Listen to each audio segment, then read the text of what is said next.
So in this video, I'm going to be showing you how to do the ultimate lasso cheese. And in order to do that, we're going to need to upgrade 2 of our armor abilities. So I'm going to show you first on the screen. This is just going to be where you can find all the cores in the open world that I've been able to find from both different sites and my own research, finding my own cores. And then we'll go into the strategy as once we upgrade our abilities. So in order to cheese Halo Infinite LASO, what we're going to do is we're going to max out both our shield core and our Spartan thrusters ability. And what this does at the max level is when you use your thruster, it'll provide active camo for 4 seconds. But with the bandana skull, you can consistently use your thruster an infinite amount of times. You can just keep spamming it, which means you're going to have an infinite amount of active camo. Now, this doesn't mean enemies will never see you, as more than likely, if you're in their direct line of sight, they'll still see you. However, it makes it much harder for them to detect you, and it'll essentially trivialize most missions, as you can essentially just run past anything that doesn't need to be killed.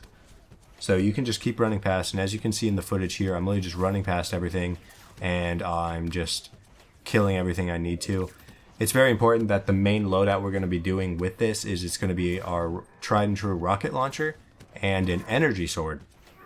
The reason why we're doing an energy sword is because, unlike other Halo LASO games, is when you melee someone with the energy sword, you actually do get your shields back. So we're just going to be going in full active camo, zipping around with the thrusters, which is going to make it harder to hit us in the first place, added on to the fact that we have active camo.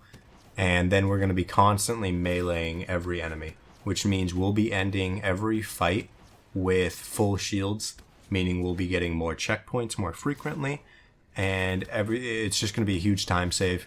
Like I said, we can just run past everything. We'll constantly be having full shields, and it's going to be harder to hit, and we're just going to be much more elusive and much more tanky during LASO, which is a huge plus. Now, one little caveat I want to mention is that you can use the gravity hammer instead of the energy sword. However, I prefer the energy sword, and I highly recommend you use the energy sword over the gravity hammer, simply because the way you regain shields is much more consistent with the sword. And what I mean by that is when you hit an enemy with a gravity hammer, although you'll gain shields back, you only gain your shields if you hit them with the direct hammer portion and not the shockwave portion of it.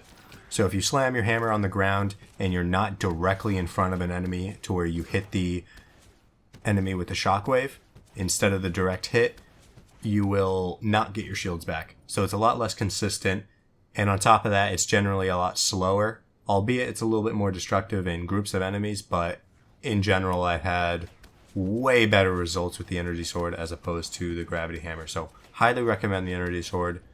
You can use the gravity hammer, you can get away with it, but I find it much easier with the energy sword. Thanks for watching, everyone. I hope this really helps out in any of your LASO runs, as it really helped out and sped up my LASO run tremendously. I died significantly less after implementing these strategies, as well as I was able to just skip half of certain levels. The only time you really need to kill enemies is when you're in certain situations in each level where you have to kill an entire room in order to progress through the next stage. But other than that, you can usually just run past everything. And it makes every boss fight so much easier doing it this way, with only a couple of exceptions. But even still, it makes it tremendously easier just being able to dip in and out of any kind of fight and have enemies lose track of where you are, allowing you to get the sneak on them again.